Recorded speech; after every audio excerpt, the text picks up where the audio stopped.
বন্ধুরা, SP madam, যিনি অপরাধীদের জন্য ভয় এবং নির্দোষদের জন্য মমতার মুখ ছিল, একদিন সাধারণ শাড়ি পরে নিজের গাড়িতে একটা গ্রামের কেসে যাচ্ছিল। পথে তিনি একটা গলিতে একটা ছেলেকে দেখল, যার চোখগুলো হুবহু তার হারিয়ে যাওয়া ছেলের মতো ছিল। এসপি ম্যাডামের হৃদয় কেঁপে উঠল। বন্ধুরা, তারপর যা ঘটল তা জানার জন্য ভিডিওতে শেষ পর্যন্ত থেকো বন্ধুরা। যত তাড়াতাড়ি সকালের প্রথম রশ্মি আকাশে আঘাত করল, এসপি সৌমিয়া শুক্লা তার সরকারি রুটিনের বদলে একটা সাধারণ শাড়ি পরল। হালকা নীল রঙের সুতির শাড়ি, বিনা কোনো বর্ডারের, একদম সাধারণ এবং ঘরোয়া। আজ না ইউনিফর্ম ছিল, না সিকিউরিটি গার্ডদের ঘেরাও, না গাড়িতে পুলিশের নম্বর প্লেট, না পতাকা, কিছুই না। শুধু তিনি একটা মা, যিনি পুলিশ অফিসার হওয়ার কারণে গত 10 বছর ধরে নিজের দুঃখ চেপে দেশের দুঃখ সামলাচ্ছিল। তাকে আজ কেসের ফাইল দেখতে যেতে হয়নি, না কোনো মিটিংয়ে যোগ দিতে হয়নি। আজ তার মন কিছু অন্য কিছু খুঁজছিল, হয়তো শান্তি, হয়তো সেই শান্তি যা তাকে কোনো আদালত থেকে, কোনো প্রমোশন থেকে বা কোনো পুরস্কার থেকে মেলেনি। তিনি নিজেই নিজের গাড়ি চালালো, ড্রাইভারকে ছুটি দিয়ে দিয়েছিল। শহরের সেই অংশের দিকে বেরিয়ে পড়ল যেখানে গরিবদের ঝুপড়ি ছিল, যেখানকার গলিগুলো থেকে দুর্গন্ধ আসত, কিন্তু মানবতা এখনও কোথাও কোথাও শ্বাস নিত।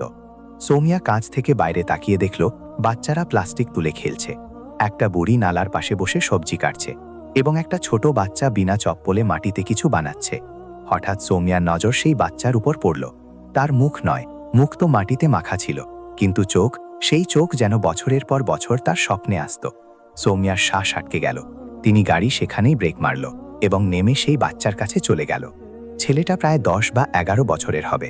শরীরে ঢিলে ঢালা কাপড়, মুখে ধুলো, কিন্তু তার হাসিতে একটা চেনা মাসুমিয়াত ছিল। সৌমিয়া আস্তে করে জিজ্ঞাসা করল, বাবু, তোমার নাম কি? বাচ্চা ভয় পেয়ে একটু পিছিয়ে গেল। হয়তো তাকে প্রত্যেক বড় মানুষ থেকে ভয় লাগত। সে কিছু বলল না। সৌমিয়া আবার জিজ্ঞাসা করল, এবার একটু নরমতা এবং মমতা নিয়ে, বাবু, ভয় পেও না। খিদে পেয়েছে? কিছু খাওয়াই? ছেলেটা এখনো চুপ ছিল, কিন্তু তার চোখে চোখের জল ভরে এলো। সৌম্যার মমতা ছলকে পড়ল। এক মুহূর্তে লাগলো যেন 10 বছর আগের সময় ফিরে এলো। তিনি তার ছেলেকে রেলওয়ে স্টেশনের ভিড়ে হারিয়ে ফেলেছিল। 2 বছরের ছিল সে, না বলতে পারত না, নিজেকে বলতে পারত না। পুলিশ অফিসার হওয়া সত্ত্বেও তিনি তাকে খুঁজে পাননি। ডিউটির নামে আপোষ হয়েছে, রাতের ঘুম ভেসে গেছে, এবং একদিন সবাই মেনে নিয়েছে যে বাচ্চা এখন এই দুনিয়ায় নেই। কিন্তু সৌম্যা কখনো হার মানেনি। সেই ছেলেটা এখনো চুপ ছিল, কিন্তু তার চোখগুলো অনেক কিছু বলছিল। সৌম্যা ঝোলা থেকে একটা বিস্কুটের প্যাকেট বার করলো এবং তার দিকে বাড়ালো। বাচ্চাটা হেসিটেট করে নিল এবং আস্তে আস্তে খেতে লাগলো। সৌম্যা কাছেই বসে পড়ল। কে আছে তোমার? সৌম্যা আবার জিজ্ঞাসা করল। এবার বাচ্চা খুব আস্তে স্বরে বলল, কেউ নেই। তুমি এখানে কি করে এলে? জানি না, শুধু এখানেই আছি যতদূর মনে পড়ে। কখনো কখনো আম্মা আসতো, তারপর চলে গেল। আম্মা? সে ভিক্ষা করাতো, এখন আসে না। সৌম্যের রোমকূপ খাড়া হয়ে গেল। কোথাও এটা সেই গ্যাংয়ের অংশ তো নয়, যাতে বাচ্চাদের কিডন্যাপ করে তাদের পরিচয় মুছে ফেলা হয়? তিনি মনে মনে একটা কল্পনা করল, কি এটা আমার ছেলে হতে পারে? সেই ছেলেটা এখন উঠে যেতে লাগলো, কিন্তু সৌম্যা তার হাত ধরে ফেলল। বাবু, থামো জরা, কিছু মনে আছে? কোনো গান, কোনো লড়ি, কোনো নাম? ছেলেটা থমকে গেল। সে মাথা ঝুঁকালো এবং ফিসফিস করে কিছু গুনগুনাতে লাগলো। একটা সেই লড়ি যা সৌম্যা তার ছেলেকে ঘুম পাড়াতে সময় গাইত। একদম সেই শব্দ, সেই সুর। নিন্দিয়া রানী এলো রে, মায়ের কোলে নিয়ে এলো রে। সৌম্যার চোখ থেকে চোখের জল ছলকে পড়ল। তার মমতা এখন বাঁধ রাখতে পারল না। সে ছেলেকে জড়িয়ে ধরতে চাইল, কিন্তু নিজেকে থামিয়ে দিল। যদি সে ভুল প্রমাণিত হয়, তাহলে ছেলের জন্য এটা খুব ভারী হয়ে যাবে। সে গাড়িতে বসল এবং ছেলেকে বলল, এসো, তোমাকে কিছু ভালো খাওয়াই। ছেলেটা ইতস্তত করল, কিন্তু খিদে এবং সৌম্যার চোখের মমতা তাকে টেনে নিল। দুজনে কাছের একটা ঢাবায় গেল। সৌম্যা চুপচাপ তার প্রত্যেক ভাবভঙ্গি নোট করল। সে রুটি কিভাবে ভাঙে, জল কিভাবে খায়, কিভাবে একটা কথায় দাঁতের তলায় আঙুল চাপা দেয়। এটা সব কিছু ঠিক তেমনই ছিল যেমন তার ছেলে করত। সৌম্যা ঠিক করল যে সে এই বাচ্চার পরিচয় জেনে ছাড়বে, কিন্তু সে এখন অফিসার নয়, শুধু একটা মা হয়ে এই লড়াই লড়বে। সে তাকে নিজের সাথে নিয়ে এলো। যখন রাতে ছেলেটা ঘুমিয়ে পড়ল, তখন সৌম্যা দেরি রাত পর্যন্ত তার পুরনো ছবিগুলো বার করে তাকে দেখতে থাকল, সন্দেহ এবং বিশ্বাসের মাঝে ঝুলতে থাকল। পরের সকালে তিনি ডিএনএ টেস্টের স্যাম্পেল নিয়ে নিল। বিনা তাকে বলে। রাতের সেই ঘড়ি যখন সারা শহর নিজের নিজের দুঃখ, ক্লান্তি এবং গল্পগুলো নিয়ে ঘুমে ডুবে গেছে, সৌম্যার চোখে ঘুম খোঁজ ধরছিল। সে তার বিছানার একটা কোণে বসেছিল। কোলে বাচ্চার ছেলেবেলার ছবিগুলো ছিল, যা তিনি আজ আবার দেখার জন্য আলমারির সবচেয়ে পিছন থেকে বার করেছিল। প্রত্যেক ছবি, প্রত্যেক হাসি, প্রত্যেক চোখ, প্রত্যেক রেখা তার হৃদয়ে কোনো ভুলে যাওয়া সঙ্গীতের মতো গুঞ্জরিত হচ্ছিল। এই সঙ্গীত কেউ নয়, বরং তার নিজের মাতৃত্বের ধড়কন ছিল, যা এখন পর্যন্ত চেপে গেছে, মরেনি, পায়নি। তিনি বারবার তার মনকে বোঝালো যে সে শুধু সন্দেহ করছে। প্রত্যেক চোখ একরকম হয় না, প্রত্যেক লড়ি প্রত্যেককে মনে থাকে না, এবং প্রত্যেক অভ্যেসের অর্থ এটা নয় যে সে তারই বাচ্চা। কিন্তু মায়ের হৃদয় কোনো লজিক দেখে না, মায়ের হৃদয় শুধু ধড়কনগুলো চেনে। সৌম্যা তার ভিতরে দুটো মানুষের সাথে লড়াই করছিল, একটা এএসপি যে প্রমাণ ছাড়া কোনো সিদ্ধান্ত নেয় না, এবং একটা মা যে প্রমাণ ছাড়াও তার বিশ্বাসকে শেষ মেনে নেয়। বাচ্চা এখন একটা ছোট ঘরে আরাম করে ঘুমোচ্ছিল। তাকে একটা নতুন কুর্তা কিনে দেওয়া হয়েছে, চুলে তেল লাগানো হয়েছে, নখ কাটা হয়েছে, এবং প্রথমবার হয়তো সে কোনো পরিষ্কার চাদরে ঘুমিয়েছে। ঘুমের সময়ও সে হালকা কাঁপছিল। তার একটা হাত সবসময় তার পেটে রাখা থাকত, যেন কোনো অভ্যেসের প্রভাব। হয়তো সে সবসময় ক্ষুধার্ত থাকত। কখনো কখনো সে ঘুমে কিছু বকবক করত। সৌম্যা কান লাগিয়ে শুনতে থাকত একটা শব্দও ধরার আশায়, এবং একবার সে স্পষ্ট শুনল, মাম্মা, জল। তার শরীর যেন জমে গেল। মাম্মা, সেই শব্দ যা তিনি বছরের পর বছর কারো মুখ থেকে তার জন্য শোনেননি। সে উঠল, আস্তে করে তার কাছে গেল এবং তার মাথা আদর করতে লাগল। ছেলেটা আবার শান্ত হয়ে গেল। তার কপাল ছুঁয়ে সৌম্যাকে লাগল যেন সে কোনো চেনা মন্দিরের দরজা ছুঁয়েছে। একটা এমন স্পর্শ যা কোথাও দূরে হারিয়ে গেছে, আজ হঠাৎ ফিরে এসেছে। সকাল পর্যন্ত সৌম্যার পুরো শরীর ভারী হয়ে গেছে, কিন্তু তার আত্মায় একটা নতুন ঊর্জা ছিল। আজ তাকে ডিএনএ টেস্টের রিপোর্ট পাওয়া যাবে। তিনি ছেলেকে জাগালো, প্যাড দিয়ে প্রস্তুত করল, নাস্তা খাওয়ালো এবং স্কুলের মতো কোনো সেন্টারে পাঠানোর নাটক করে তাকে তার সাথে নিজের অফিসে নিয়ে এলো। অফিসে সবাই অবাক হয়ে গেল। এসপি ম্যাডাম একটা বাচ্চাকে নিয়ে এসেছে, সেও সাধারণ কাপড়ে, কিন্তু কেউ প্রশ্ন করার সাহস জোটাতে পারেনি। সৌম্যা তার কেবিনে গেল এবং বাচ্চাকে সেখানে বসালো। টেবিলে খেলনা রাখল এবং বলল, তুমি এখানেই থেকো বাবু, আমি কাছেই আছি। বাচ্চা কিছু বলল না, শুধু মাথা নাড়ল এবং চুপচাপ খেলতে লাগল। কিছুক্ষণ পর ল্যাব থেকে অফিসার এলো। রিপোর্ট একটা সাদা খামে ছিল। সৌম্যা খামটা হাতে নিল, তাহলে আঙ্গুল কাঁপল, যেন কোনো ফাঁসির সিদ্ধান্ত শোনাচ্ছে বা কারো জীবনের প্রথম শব্দ লিখছে। তিনি নিজেকে সংযত করল, গভীর শ্বাস নিল এবং আস্তে করে খাম খুলল। রিপোর্ট পড়তে তার চোখ ভরে এলো। ডিএনএ ম্যাচ হয়ে গেছে। সৌম্যার চোখের জল বইতে লাগল, খুশির, অনুতাপের, বিশ্বাসের এবং হয়তো নিজের ওপর হওয়া সেই অন্যায়ের, যা নিয়তি তাকে মা বানিয়েও তার বাচ্চা ছিনিয়ে করেছে। রিপোর্ট স্পষ্ট বলছে, এটা সেই বাচ্চা যে 10 বছর আগে লাবাত্তা হয়েছে। এখন কোনো সন্দেহ নেই, এখন কোনো ভ্রম নেই। এখন এটা কথা শুধু হৃদয়ের নয়, দস্তাবেজেরও ছিল। সে দৌড়ে কেবিন থেকে বেরিয়ে এলো এবং বাচ্চাকে বাহুতে ভরে নিল। বাচ্চা ঘাবড়ে গেল। তিনি ভয় পেয়ে একটু পিছিয়ে যাওয়ার চেষ্টা করল, কিন্তু সৌম্যা তাকে শক্ত করে ধরে রেখেছে। তার চোখ থেকে বইতে থাকা চোখের জলে বাচ্চাকে শান্ত করল। প্রথমবার সে বিনা ভয়ে তার বুকে মাথা রাখল। আমি তোমার মাম্মা বাবু, সে আস্তে স্বরে ফিসফিসালো। আমি তোকে কখনো ছেড়ে যাইনি। তুমি আমার থেকে ছুটে গিয়েছিলে, কিন্তু আমি তোমার থেকে কখনো আলাদা হইনি। বাচ্চা কিছু বলল না, শুধু সুবকতে থাকল। হয়তো তাকে সবকিছু বুঝতে আছে না, তাকে এখনো কিছু সময় লাগবে এটা সব স্বীকার করতে। সৌম্যা তাকে তার কাছে বসালো এবং আস্তে আস্তে সেই সারা দুনিয়া থেকে দূর করার প্রতিশ্রুতি দিল, যা তাকে এই অবস্থায় পৌঁছে দিয়েছে। সেই দিন অফিসে সব কেস থেমে গেল, সব ফাইল বন্ধ হয়ে গেল। সৌম্যা প্রথমবার তার ছেলের চোখে সোজা তাকালো এবং প্রথমবার সে নিজেকে কোনো অপরাধীকে ধরার থেকে বেশি সন্তোষে পেল। কিন্তু গল্প এখানে শেষ হয়নি। এখন সেই সুযোগ আবার জেগে উঠেছে।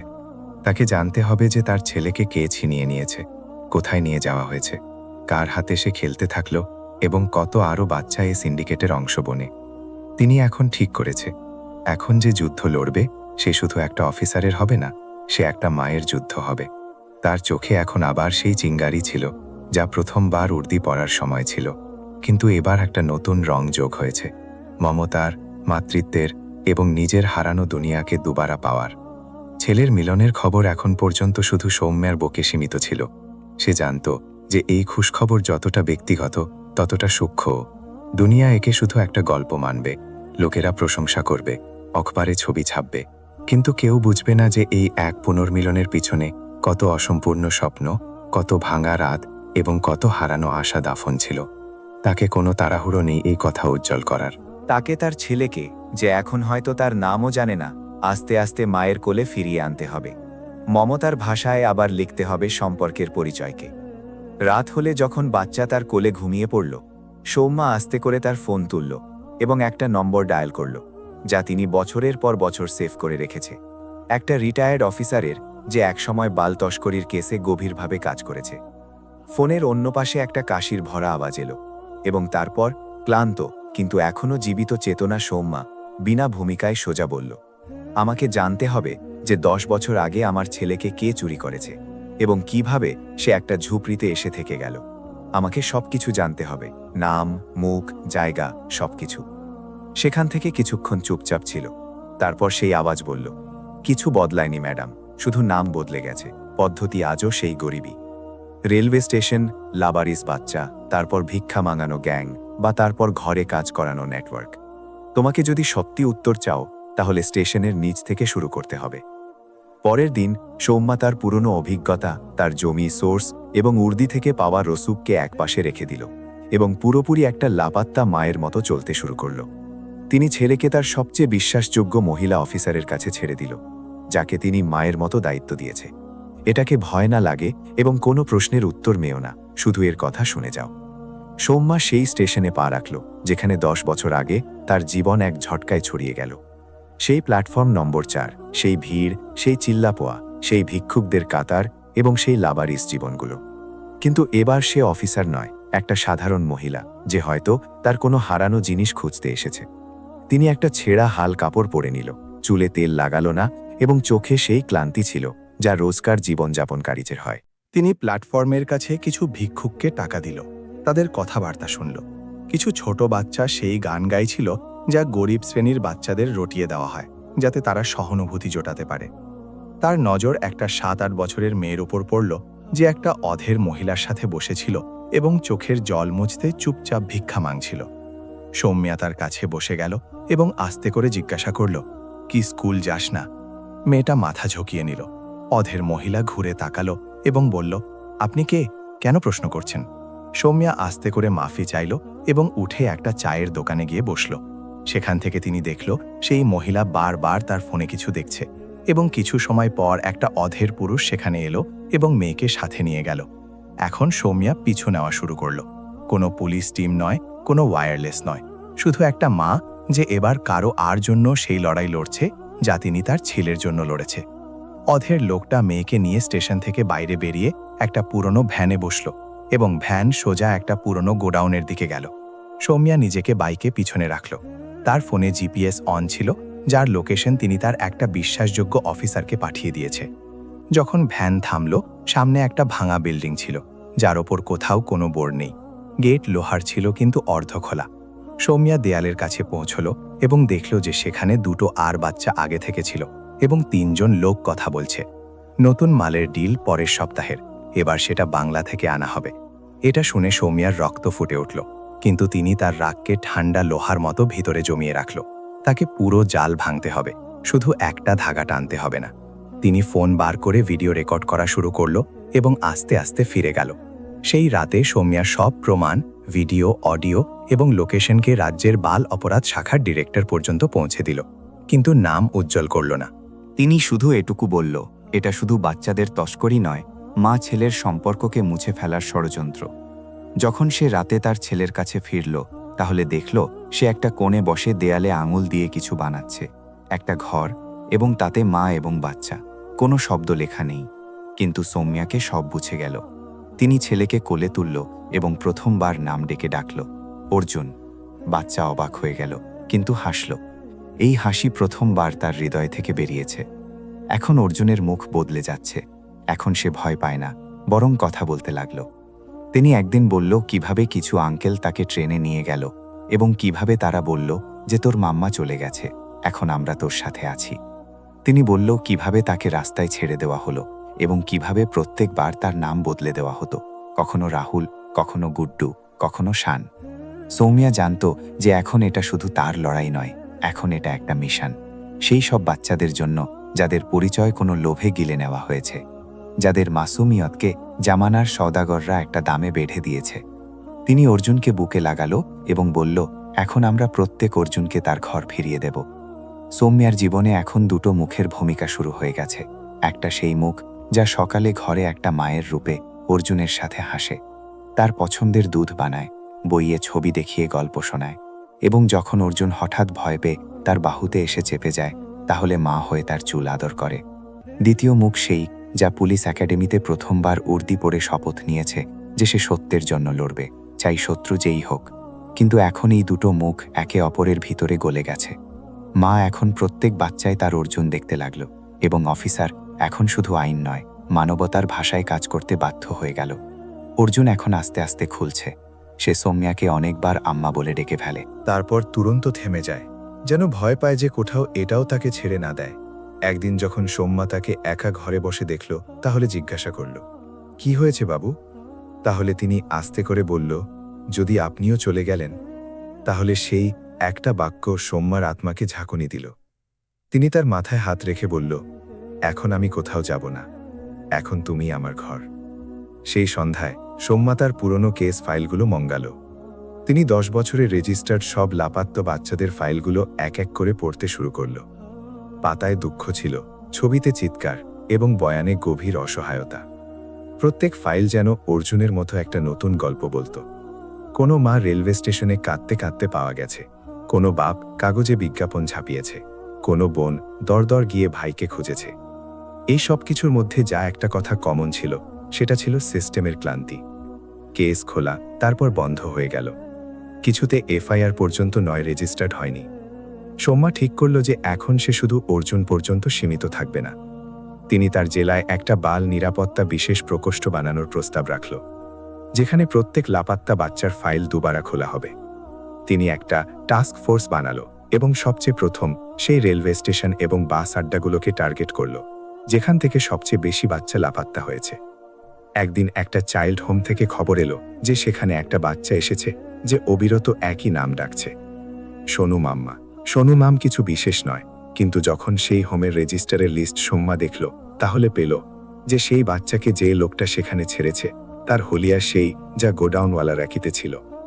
এটা শুধু সংযোগ নয়, তিনি তার টিমকে সেই লোকটার খোঁজে পাঠালো। খোঁজিতে পেল যে সেই লোকটা আসলে একটা বড় সিন্ডিকেটের অংশ, যা ভারতের অনেক রাজ্যে ছড়ানো। বাচ্চাদের চুরি করা, তাদের নাম বদলানো, কখনো ভিক্ষুকদের গিরোহকে বেচা, কখনো ঘরোয়া কাজের জন্য, তাহলে অবৈধ অঙ্গ ব্যবসার জন্য তস্করি করা। সবকিছুর একটা পুরো নেটওয়ার্ক ছিল। এখন এই লড়াই শুধু একটা মায়ের নয়, এটা এখন একটা সিস্টেমের বিরুদ্ধে দাঁড়ানো একটা যুদ্ধ হয়ে গেছে। সৌম্যা এই কেসকে রাজ্য সরকার পর্যন্ত পৌঁছে দিল। একটা স্পেশাল ইনভেস্টিগেশন টিম গঠিত হলো এবং সৌম্যাকে তার প্রধান বানানো হলো। কিন্তু যতক্ষণ তদন্ত এগোচ্ছে, সৌম্যা অর্জুনের সাথে প্রত্যেক দিন একটা নতুন সম্পর্ক বানাচ্ছে। সে এখন স্কুল যেতে লাগলো। প্রথমবার যখন সে স্কুল ইউনিফর্ম পরল, তাহলে সৌম্যার চোখে আবার সেই স্বপ্ন ফিরে এলো, যা কখনো সে তার ছেলের সাথে দেখত। বই, কাঁধে ব্যাগ এবং ছুটির পর ঘরে ফিরে আসা একটা ছোট বাচ্চা। স্কুল থেকে ফিরে অর্জুন প্রত্যেক কথা বলে, আজ আমি ক্লাসে সবচেয়ে প্রথম উত্তর দিয়েছি, আমাকে এ পেয়েছে পেইন্টিংয়ে, ম্যাডাম আমাকে স্টার দিয়েছে। এবং তারপর সে দৌড়ে সৌম্যা থেকে লেপটে যায়। এই লেপটানো এখন ইতস্তত নেই, এখন ভয় নেই, এখন সেখানে শুধু বিশ্বাস ছিল। কিন্তু সৌম্যা জানত যে বিশ্বাস তাকে অর্জুন থেকে পেয়েছে, সেটা প্রত্যেক সেই মায়ের অধিকার যার কোল খালি হয়ে গেছে। তিনি পুরো রাজ্যের পুলিশ ডিপার্টমেন্টকে আদেশ দিল যে বাল অপরাধের সাথে যুক্ত কোনো কেস এখন তার নজরদারি ছাড়া এগোবে না। অর্জুন এখন গল্প লিখতে লাগল। একদিন সে একটা পাতা সৌম্যাকে নিয়ে এলো, যাতে লেখা ছিল, একটা বাচ্চা ছিল যে হারিয়ে গেল, কিন্তু তার মাম্মা তাকে খুঁজে নিয়ে এলো। এখন সে কখনো হারাবে না। সৌম্যা সেই কাগজকে তার অফিসের মেজে চেপে দিল। তার ঠিক নিচে লাগানো ছিল পুলিশের সেই শপথপত্র, যাতে লেখা ছিল সত্য, সেবা এবং ন্যায়। এখন তার জীবনে না কোনো বিপরীতাভাস ছিল, না কোনো ভ্রম। এখন সে মাও ছিল এবং অফিসারও। এবং এখন তার লড়াই কোনো প্রমোশন, মেডেল বা অকপারের হেডলাইনের জন্য নয়। এখন তার লড়াই সেই ভাঙা ধাগাগুলোর জন্য ছিল, যেগুলো থেকে মা, ছেলে, বোন, ভাই এবং মানবতার সম্পর্ক বানানো হয়। যে সকালে সূর্য তার প্রথম রশ্মি নিয়ে পৃথিবীকে আস্তে আস্তে ছুঁয়ে যাচ্ছে, সেই সকালে সৌম্যা শুক্লার চোখে ঘুম নেই। সে জানালার কাছে দাঁড়িয়ে দূর আকাশ দেখছে, যেন কোনো উত্তর খুঁজছে। তার আঙুল কাঁপছে, যেন কোনো অজানা ভয় তার ভিতর থেকে উঠছে। কিন্তু এই ভয় কোনো অপরাধীর থেকে নয়। এই ভয় সেই সত্যগুলো থেকে ছিল যা সে জেনেছে এবং যেগুলো উজ্জ্বল করা এখন তার সবচেয়ে বড় দায়িত্ব ছিল। গত রাতে অর্জুন তাকে একটা প্রশ্ন করেছে, মম্মা, যারা বাচ্চাদের চুরি করে তারা ধরা পড়ে? সৌম্যা কিছুক্ষণ চুপ ছিল। তারপর তার মাথায় হাত ফিরিয়ে বলল, অবশ্যই বাবু, একদিন সব ধরা পড়ে। কেউ সত্য থেকে পালাতে পারে না। কিন্তু এখন সে নিজে জানত যে সেই সিন্ডিকেটের শিকড় খুব গভীর, এতটা গভীর যে অনেক রসুকদার মুখ তাতে জড়িত। তিনি যে গোডাউন ধরেছে সেটা শুধু একটা কড়ি ছিল। সেই লোকটাকে গ্রেফতার করার পর জিজ্ঞাসাবাদে যে নামগুলো সামনে এলো সেগুলো চমকে দেওয়ার মতো ছিল। একটা রিটায়ার্ড পুলিশ অফিসার, একটা বাল সংশোধন গৃহের সঞ্চালক, একটা স্থানীয় নেতা এবং একটা নামী ডাক্তার। এই সবাই আলাদা আলাদা দায়িত্ব নিয়ে একই জাল সামলাচ্ছে। বাচ্চাদের আনা, তাদের চিকিৎসা করা, পরিচয় মুছে ফেলা এবং তারপর তাদের সামনে বেচা, সবকিছু এতটা সংগঠিতভাবে করা হতো যে কারো সন্দেহ পর্যন্ত হয় না। সৌম্যা এই সবার বিরুদ্ধে প্রমাণ জোটাতে শুরু করল। তিনি তার বিশ্বাসযোগ্য অফিসারদের একটা আলাদা টিম বানালো, যা বিনা কাউকে বলে আলাদা আলাদা শহরে গিয়ে তথ্য জমা করতে লাগলো। Phone tap, CCTV, bank transaction, পুরনো কেস ফাইলস, প্রত্যেক দিকে কাজ চলছে। দিনে সে অফিসে একটা সাধারণ এএসপির মতো বসে, কিন্তু রাতে তার টেবিলে ছড়ানো কাগজগুলোর ভিড় একটা যোদ্ধার মতো তাকে ঘিরে থাকে। অর্জুন অনেকবার জাগে, দরজায় এসে দাঁড়ায় এবং বলে, আপনি এখনো জেগে আছেন? সৌম্যা হেসে তাকে ভিতরে ডেকে নেয় এবং বলে, শুধু কিছুক্ষণ আর বাবু, তারপর তোর কাছে এসে যাব। একটা রাত যখন সে ফাইলগুলোতে ডুবেছিল, তাকে একটা ছবি হাত লাগলো, একটা মেয়ের যে লাপাত্তা ছিল এবং যে এখন একটা কোঠায় পাওয়া গেছে। সেই ছবি অনেক বছর পুরনো ছিল, কিন্তু সৌম্যার চোখে কিছু চুবল। সেই মেয়েটা অর্জুনের হারানো তারিখের কাছাকাছি গায়েব হয়েছে, এবং যখন তাকে সম্প্রতি একটা রেডে ধরা হয়েছে, তাহলে তার বয়ানে অর্জুনের নামও এসেছে। সৌম্যাকে লাগলো এটা কোনো ইত্তেফাক নয়। সে মেয়েটা এখন সংশোধন গৃহে ছিল, মানসিকভাবে ভেঙে পড়েছে। সৌম্যা যখন তার সাথে দেখা করতে পৌঁছল, তাহলে সে প্রথমে কিছু বলতে মানা করল, কিন্তু যখন সৌম্যা অর্জুনের ছবি সামনে রাখল, তাহলে তার ঠোঁট কাঁপতে লাগল। সে ফুপিয়ে কাঁপতে লাগল। তারপর কাঁপা আওয়াজে বলল যে কিভাবে তাকে একবার স্টেশন থেকে নিয়ে যাওয়া হয়েছে সেই ভ্যানে, যাতে অর্জুন ছিল। সে বলল সেই বাচ্চা কাঁদছিল, চিল্লাচ্ছে, কিন্তু কেউ শোনেনি। আমাকেও ভয় দেখানো হয়েছে। আমি চুপচাপ সব দেখেছি, কিছু বলতে পারিনি। এটা শুনে সৌম্যা যেন পাথর হয়ে গেল। অর্জুনের চিৎকারের গুঞ্জন তার আত্মায় ভরে গেল। সে সেই দিন অনেক ঘন্টা কিছু বলতে পারিনি, শুধু সেই চেয়ারে বসে রইল যেখানে সে বসেছিল যখন অর্জুনের রিপোর্ট 10 বছর আগে রেজিস্টার্ড করা হয়েছে। পরের দিন সৌম্যা বিশেষ বিচারকের সাথে দেখা করে অনুমতি চাইল যে সে এই কেসকে সোজা কোর্টে আনতে চায় বিনা কোনো দেরি। তাকে জানা ছিল যে তার সামনে এখন কেউ বাঁচবে না, কিন্তু যদি সে একটা ভুল করেও ফেলে তাহলে পুরো লড়াই দুর্বল হয়ে যাবে। ন্যায়ালয় থেকে অনুমতি মিলতে তিনি সেই সব লোকদের বিরুদ্ধে চার্জশিট দাখিল করল যারা এই বছরগুলোতে বাচ্চাদের সৌদাঘর বনে বসেছিল। যখন প্রথম গ্রেফতারি হলো, তাহলে শহরে হুড়ুড়ি পড়ে গেল। মিডিয়ার নজর এতে লেগেছিল, কিন্তু সৌম্যা একটাও বয়ান দেয়নি। সে জানত এখনো অনেক কাজ বাকি। বাচ্চারা এখনো গায়েব হচ্ছে, তাদের মা বাপ এখনো দরদর ভটকাচ্ছে, এবং এই লড়াই ততক্ষণ পুরো হবে না যতক্ষণ প্রত্যেক বাচ্চা তার ঘরে না পৌঁছায়। সেই সন্ধ্যায় অর্জুন স্কুল থেকে এলো। তার হাতে একটা পুরস্কার ছিল, সত্যের সাথী। তিনি সৌম্যাকে দিল এবং বলল, ম্যাডাম বলেছে যে আমাকে এটা এজন্য মিলেছে কারণ আমি এখন মিথ্যা বলি না। সৌম্যা তাকে জড়িয়ে ধরল। তার চোখ থেকে চোখের জল বইতে লাগল। সে জানত যে অর্জুনের জীবনের সত্য কত গভীর এবং কঠিন ছিল, কিন্তু এখন সে ভয় পায় না, সত্যের সাথে দাঁড়ায়। সেই রাতে যখন সৌম্যা তার অফিসে বসে, তাহলে তিনি অর্জুনের সেই গল্প বার করল যা তিনি কখনো পাতায় লিখেছে। এখন তিনি তার নিচে একটা আর বাক্য যোগ করল, এবং এখন সেই বাচ্চা বড় হয়ে অন্যদের জন্য রাস্তা বানায়। তিনি অর্জুনের দিকে তাকালো, যে ঘরের একটা কোণে বসে খেলনায় খেলছে। তারপর তার চোখ বন্ধ হয়ে গেল এবং সে জানল, এখন তার ছেলে হারানো নেই। এখন সে পুরো দুনিয়ায় তার মতো বাচ্চাদের জন্য আশা হয়ে গেছে। বছরের পর যে স্বপ্নগুলোকে সৌম্যা বালিশের নিচে চেপে রেখেছে, যে আশাগুলোকে তিনি তার ঊর্ধ্বের পিছনে লুকিয়ে রেখেছে, এখন সেগুলো আস্তে আস্তে শ্বাস নিতে লাগল। অর্জুনের সাথে তার জীবন যেন আবার শুরু হচ্ছে। এখন সেই সকাল, যা শুধু অ্যালার্মের আওয়াজে শুরু হতো, এখন একটা ছোট হাসি থেকে শুরু হয়। অর্জুন এখন সৌম্যাকে মা বলে ডাকতে লাগল, পুরো আত্মবিশ্বাস এবং নিজস্বতা নিয়ে। তার মধ্যে যে ভয় ছিল, সেটা এখন সাহসে বদলে যাচ্ছে। সে এখন লোকদের সাথে চোখ মিলিয়ে কথা বলে, তার পছন্দের জিনিস চায়, এবং সবচেয়ে বড় কথা, এখন সে চুপ থাকে না। তার চুপচাপটা এখন গল্পে বদলে যাচ্ছে, কখনো রং দিয়ে, কখনো শব্দ দিয়ে, এবং কখনো শুধু মায়ের কোলে বসে তার হৃদয়ের ধড়কন দিয়ে। সেই লড়াই, যা সৌম্যা তার ছেলের জন্য শুরু করেছে, এখন শত শত বাচ্চাদের আওয়াজ হয়ে গেছে। তার উদ্যোগে সরকার একটা নতুন পরিকল্পনা বানিয়েছে, লাপাত্তা নয়, জিন্দা আছে, যার অধীনে রাজ্যের প্রত্যেক জেলায় একটা বিশেষ বাল পুনর্বাস ইউনিট বানানো হয়েছে।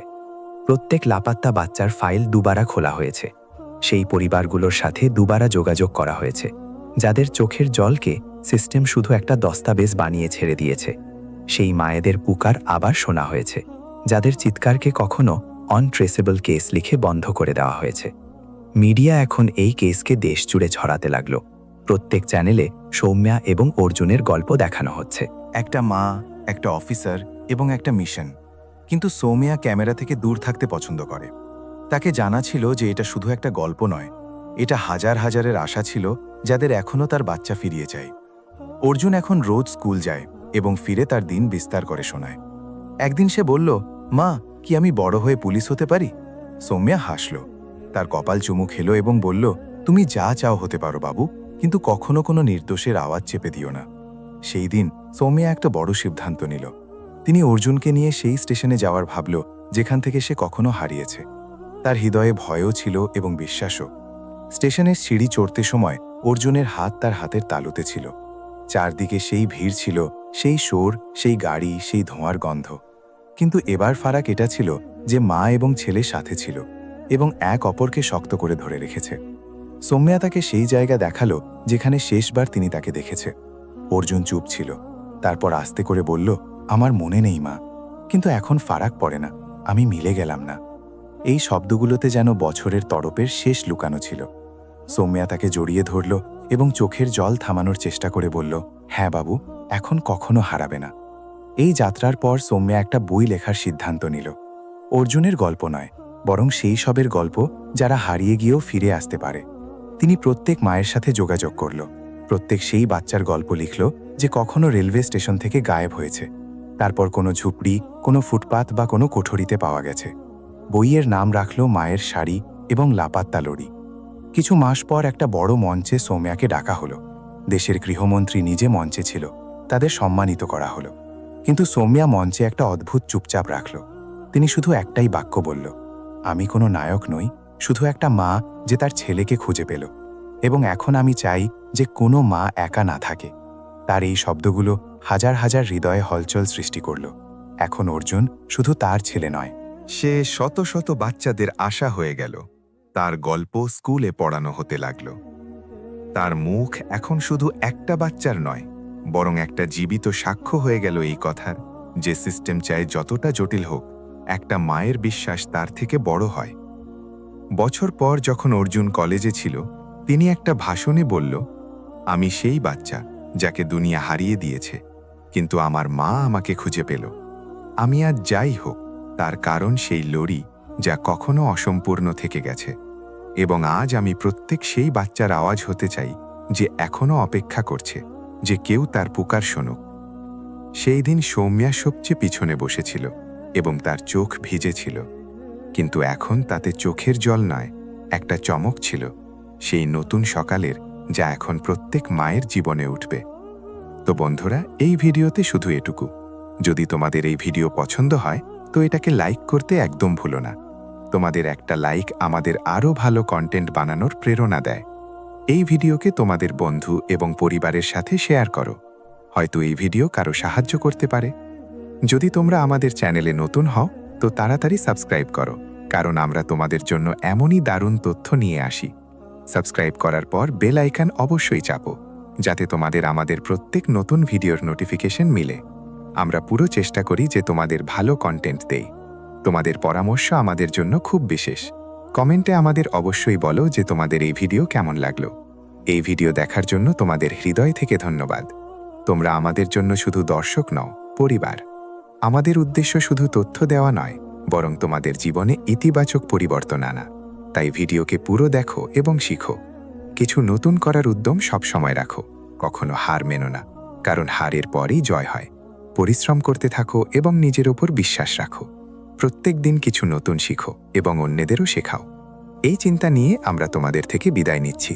পরের ভিডিওতে আবার মিলব, নতুন তথ্য এবং নতুন উদ্যম নিয়ে। ততক্ষণ খুশি থেকো, নিরাপদ থেকো এবং শিখতে থাকো। মিলব পরের ভিডিওতে।